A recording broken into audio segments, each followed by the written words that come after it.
All right, well, hello everyone and happy Friday. Happy Halloween, everyone. It is digital host A.J. Wuest here, welcoming you back to Before the Four.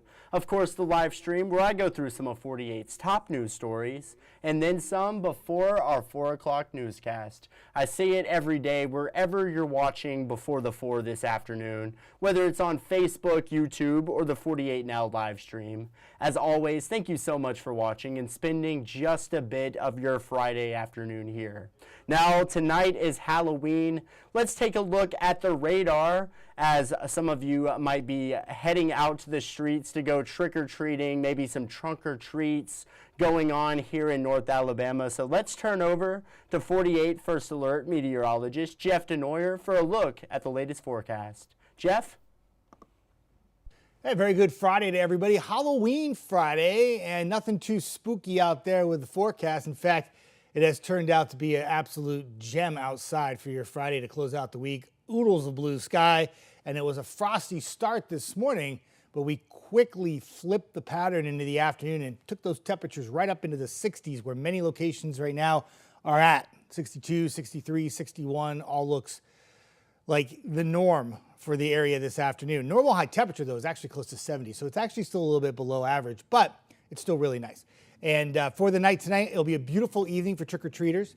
Temperatures falling through the 40s, maybe a little cool, but by morning it will be cold. We're back in the 30s. Could be a little patchy light frost like it was this morning. A lot of clouds on Saturday, some showers coming at night. Clocks fall back an hour, daylight saving time ends. And then on Sunday, some showers in the morning, and temperatures only in the mid-50s. It'll be a very cool day. If you get a little sun, it would be in the afternoon, be limited, but you could get a little sunshine. That sunset will be before 5 p.m. Plenty of sunshine in the forecast for next week. Monday through Friday is a home run each and every day. Temperature 60s to near 70 by day. Some 30s early in the week for the overnight lows, 40s for mid to end of the week. And then we got another chance of rain coming in for next weekend. Looks like it will start the weekend on Saturday with a few showers. Well, all right, sounds good. Thank you, Jeff. And don't forget 48 First Alert Weather Extra. That is tonight at 9:30, wherever you're watching Before the Four right now. But First Alert meteorologist Jeff DeNoyer, he'll be back here in the streaming center. He'll have all the latest he's seeing on the radar, maybe some weekend plans you might have. Feel free to leave a comment. Jeff always has a great time with it, and he will shout you out right here on the live stream. You're just not going to want to miss it. 48 First Alert Weather Extra. But now, food pantries here in the Tennessee Valley are in desperate need of help. At just one food pantry alone, officials say they have helped over 250 families in just one day this week. Now they are facing a limited number of resources for those in need. 48's Callie Neese with more. Officials from Feeding Madison County believe that food insecurity is a growing issue here in North Alabama, and they have seen it firsthand. Oh no.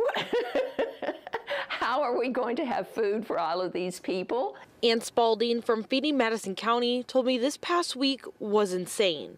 She told me on Tuesday they served over 250 families when they normally serve about 135 to 150. So that we went through the vast majority of our reserves handing out food this week, and we are concerned that next week we will not have enough food to distribute. Now their pantry looks like this. Spalding says this is the emptiest she has ever seen it. Over in Jackson and DeKalb counties, the Salvation Army food banks are worried about what happens when SNAP benefits are suspended in the next few days. Suzette Bogan from the Salvation Army told me that DeKalb County has 5,200 SNAP recipients and Jackson County has about 7,200. Bogan says they're there to help those families, but that's a lot of people. Adding, with the government shutdown, some of those people who used to donate are now coming to them, asking for help. We see a lot of new clients, especially those that are being furloughed. And we have seen some of the government shutdown employees that they need our assistance now, to where they were our donors. Now they need the assistance, and we're here for them. Both food pantries told me they are going to do their best to provide for those in need next week, and both are asking for donations. For more information on how to donate, visit our website, WAFF.com. Reporting in Meridianville, Callie Neese, 48 News, on your side.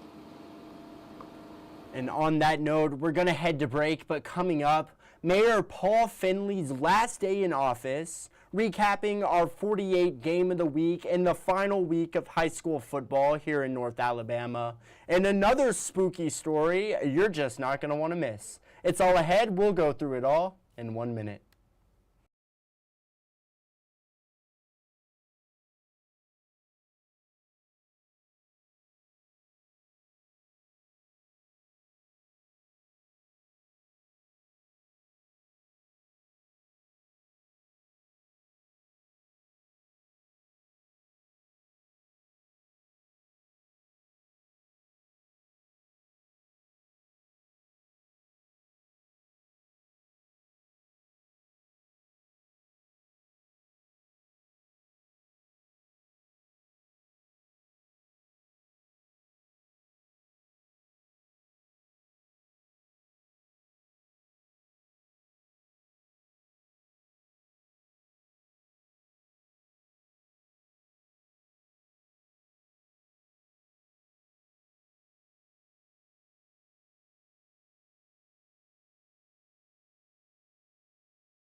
All right, break is over. Hello, everyone, and welcome back to Before the Four.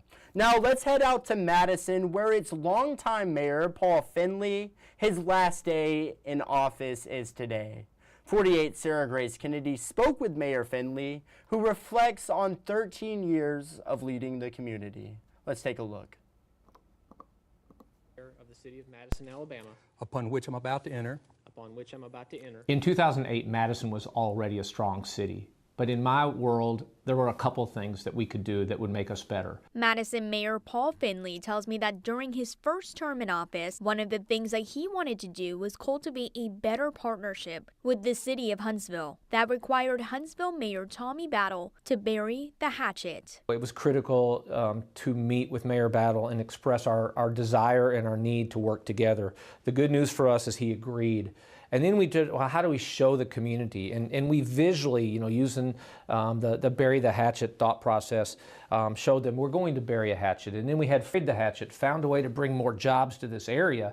From 2008 to 2012, Finley tells me that his proudest moments included being able to find funding for a new high school, James Clemens, and building a successful sales tax base with the Target Center on 72. In 2012, Mayor Finley decided to step down as mayor to focus on his family. I felt really good about where we were, but I knew from a family standpoint as a dad, which is my most important role, there was more time that I wanted to spend with my kids as they transitioned. 4 years later, Finley decided to run for mayor again. I feel like over the 4 years that we were in office, our administration made a difference in every one of those areas. So why did you decide to run again in 2016? When I looked at our city, we weren't working together internally. Our mayor and our council were not on the same page. Finley says that some of the things that he's proud of during his second term in office was the opening of the 565 interchange and the creation of the Trash Pandas. One of the highlights that we'll have is bringing minor league baseball back to our community. When you go to the stadium and see organizations that are there bonding, or families that are there with 3 and 4 and 5-year-olds that have hats and gloves and are so excited to see it, it's what Madison's about. Finley tells me that the proudest moment in his professional career was being the mayor of Madison. My boys now, as they're grown, they're young adults. My first grandbaby's coming in December. It's just a good time to reflect back and say I'm proud, but also look forward and say I'm not done.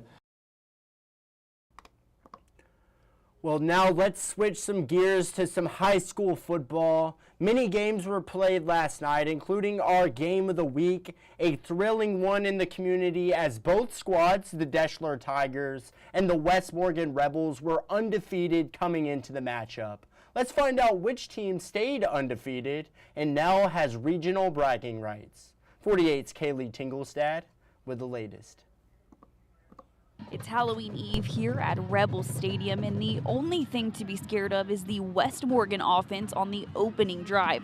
Makari Johnson caps off the drive with a short run. The Rebels are on the board minutes in. 2-point attempt, no good. It's 6-0. Well, lots of defense in this first half from both sides. Deschler seems to have found some offensive rhythm driving down the field, but going for it on fourth down can be costly, and the Tigers pay up. Turnover on downs. Well, Deschler back with the ball, but here comes the West Morgan defense. The ball falls right into the hands of Kylan Stover, and West Morgan profits off the turnover, extending the lead to 13-0. Now late in the third, Kendrick Gunn takes the handoff and weaves himself into the end zone to make this a one-score game. And the plot thickens. Onside kick recovered by Deschler, but another fourth down stop by the West Morgan defense halts the Tigers. Well, that'll sum up the final quarter of play. The Rebels win it 13-7. West Morgan wins the region for the third straight year. So dang proud of the resiliency, toughness of this group, toughness of this team, and I couldn't be more proud of them. And that's a good football team we just played. Hats off to them as well. It's always a tough one. Yes, major shout out to the West Morgan Rebels winning the region last night over undefeated Deschler. Awesome game there, and we have plenty of other games to bring to y'all tonight in our 48 Blitz show. That is tonight in our 10 o'clock newscast. We'll have all the sights, sounds, the highlights, the scores here across the Tennessee Valley in the final week of high school football. It is so hard to believe it is already the final week. I say it all the time. It felt like literally just yesterday we were gearing up to begin our 48 Blitz coverage this year. It wasn't quite week 0 yet, and now we are at the end of the road. Playoff time now for our North Alabama teams. But now you're going to want to stay tuned to 48 Blitz OT as well. That is after our 10 o'clock newscast. You can watch that wherever you're watching before the 4 right now. We started up right at 10:30, and we'll have even more high school football to bring to you all. But now let's take a look at this. Are you ready for Halloween? One very creative Dallas, Texas resident has been getting ready for months. His yard decoration is what you might call over the top. Nothing you're about to see is real, but months of planning and engineering made the ridiculous look real. Noel Walker has this story. In neighborhoods everywhere, yards are decorated in anticipation of Halloween, but one front yard in Oak Cliff makes people stop in their tracks. This popped in my head while I was sleeping. Oh, so he's got a pump in his heart? Stephen Novak spent 6 months engineering robots for his zombie crash scene. That red stuff is theatrical blood, not real. And the green goo? Toxic waste. That's fake too. If you think this is from the mind of someone who loves Halloween, think again. Oh, I don't like Halloween at all. But it gives me an excuse to do a bunch of cool stuff outside. Because I'm an artist, so I can do weird stuff, and it just blends in with Halloween, even though I don't care about Halloween at all. Because there are no spiders, there are no witches. This has nothing to do with Halloween, although it is zombies, so I guess it loosely fits. But I just like doing fun stuff that looks cool. Once it starts making me laugh, that's when I know I'm onto something. I go, ah, look. So I know that's when I'm onto something, when I start laughing. If I do something that's really, really gory or like spooky and it's just scary, like that's not funny to me anymore. It needs to be like a cartoon. He's getting ready for what will likely be a busy weekend.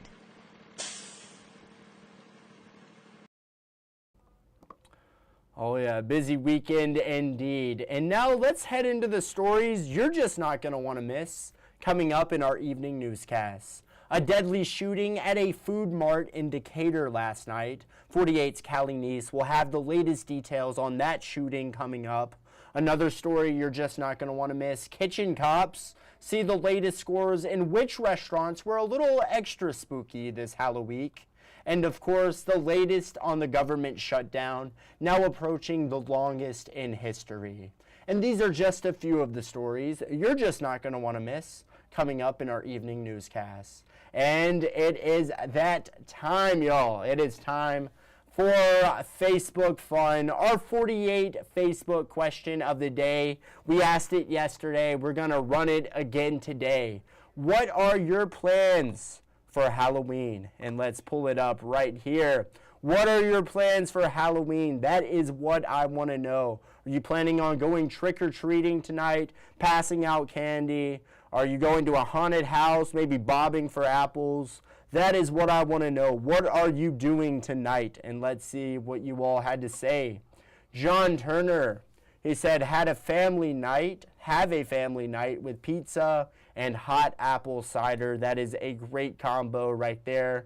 And watch some scary movies. Sounds like an awesome Friday night to me, John. An awesome Halloween night. Thank you so much for commenting. Let's see what else y'all had to say. Michelle Sparkman said, making kids happy.